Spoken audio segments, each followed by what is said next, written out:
rest of the world finds itself in the middle of a new revolution, which is coined the Fourth Industrial Revolution.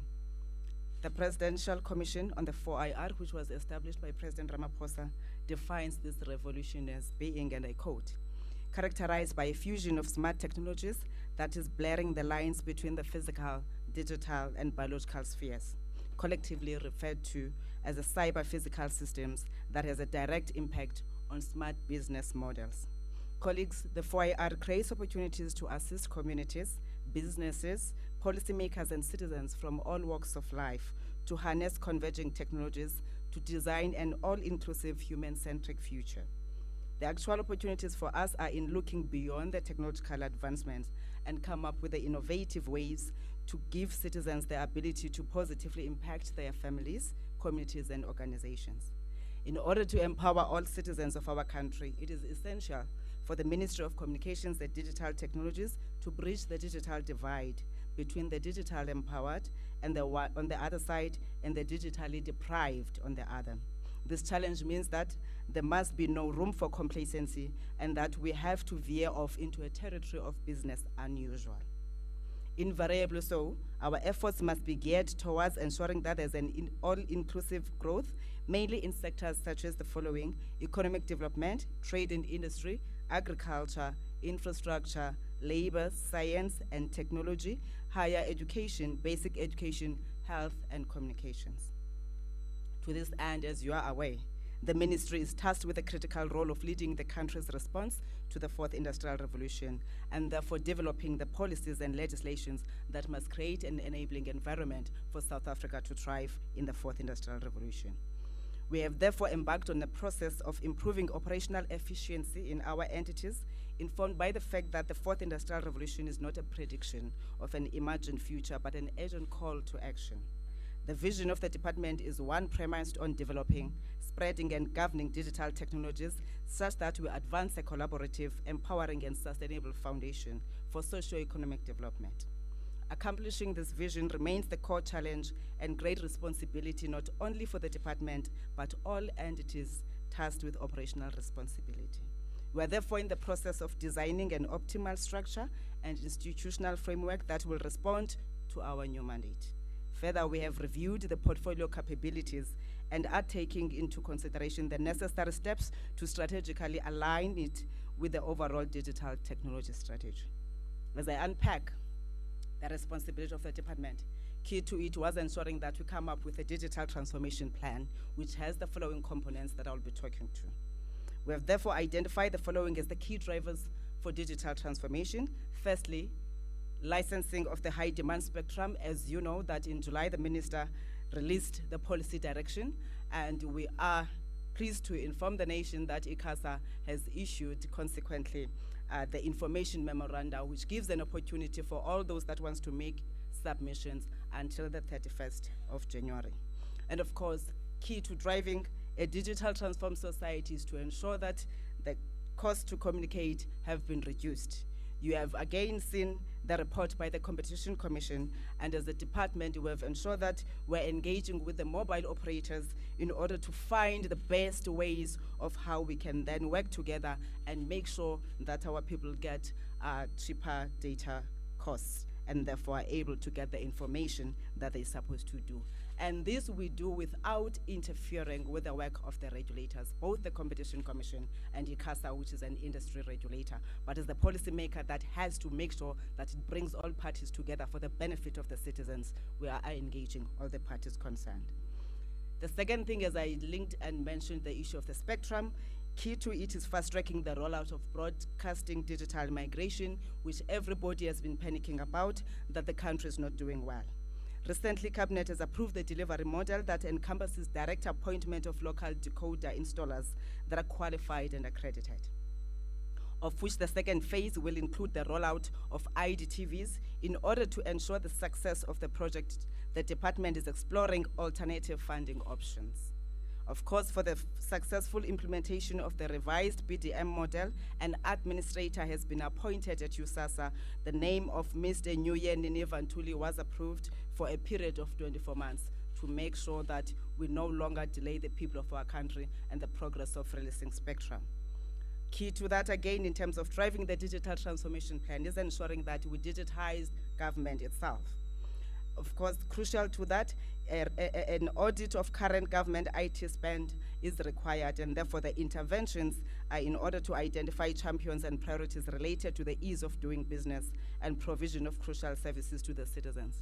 In this respect, we will be purposing CETA as a new digital transformation agency to drive digitalization, innovation, localization, and support a capable state. This we do because for many years CETA has been acting as a procurement agency, and we are saying CETA has a bigger role to play in the fourth industrial revolution, especially affording an opportunity to the SMMEs and local solutions that must find expression to government. As a result, we had to make sure that we appoint an administrator once more to take CETA through this process of it being repurposed and address the immediate challenges that have been raised by various departments in relation to the work that we are doing. We've appointed an administrator for a period of 24 months, and the name of the administrator is Mr. Luvuyo Keise. Of course, the third component in driving the digital transformation plan is ensure that we build a big data economy. In this regard, we are in a process of finalizing a data policy for South Africa. We will further finalize the smart communities framework, consolidate sectoral master plans, and finalize the digital industrial strategy so that South Africa can have a coherent plan in terms of the niche that it identifies for itself as we drive the fourth industrial revolution. Key to that, as we said, it is important that we put people at the center of everything that we're talking about. And as we have always emphasized, skilling the nation is primarily to the work that we are doing. We'll further bolster efforts to build a capable fourth industrial revolution army that has the requisite skills to respond to the fourth industrial revolution. To this end, the department has developed a digital skills strategy, which will be presented to Cabinet for approval. A pilot program has commenced with 1,000 students who are being trained on data science, software development, cybersecurity, 3D printing, drone piloting, and digital content production. And of course, all of this will not be successful if we have not looked into the institutional reforms. Do we have the capable team that must lead all of this? Earlier on, I made references to people that we have appointed, and as we talk about that, individuals on their own, they cannot be able to deliver on the mandate we expect them. We are therefore finalizing the business case and awaiting certification from the state law advisor and the DPME with regards to the repurposing of CETA in order to create the state IT company, as I mentioned. The second one is on making sure that we merge Centec and Broadband Infraco in order to form the state digital infrastructure company. We are further engaging our counterparts to ensure that non-broadband SOEs that self-provide broadband, such as Sanral, Prasa, Eskom, and Transnet, are prohibited from entering the commercial broadband market as to avoid the state distorting a well-functioning liberalized market.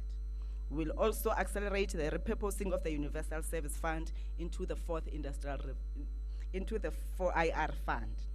The department will also develop a model for smart regulation, which will include the amalgamation of ICASA, Film and Publications Board, and the .ZNA, and explore new funding mechanisms for the new regulator. Further, we will make sure that we position NEMISA to be the Digital Skills Institute that will train government employees and members of the public in order to enhance the efforts of driving the digital society led by a digital government. Of course, ladies and gentlemen, you are aware that President Ramaphosa established the Presidential Commission on the Fourth Industrial Revolution, a 34-member commission, and with the following work streams. Their areas of focus being science, technology, and innovation, which is led by Mr. Stella Ndabeni. The second one being infrastructure and resources, led by Dr. Andile Ngaba. The third one being human capital and future world of work, led by Ms. Beth Arenze. The fourth one, capital markets and financing, led by Professor Chris Adendorf. The other one, commercialization and industrialization, led by Ms. Lindiwe Mkonza. The other one on policy and legal, led by Ms. Charmaine Houvet. And the other one, socio-economic impact, led by Mr. Rob Shooter. And the last one, integration, program management and communication, led by Ms. Sonqoba Vuba. And these are the people that are leading capable teams that are coming from all sectors in our country, not necessarily the ICT space, as we all know the composition and therefore the work that is being done and that we can leverage on the fourth industrial revolution does not only limit us to the ICTs. Following extensive research and engagement with key stakeholders, the Commission presented its first draft report to the President in November and is on track to submit the final report in January 2020 for publication in February. To support the Commission, the Department is finalizing the appointment of the Project Management Office, which will comprise of a team of research experts in various fields such as data science, digital transformation, telecommunications, and internet policy law, and economics, amongst others.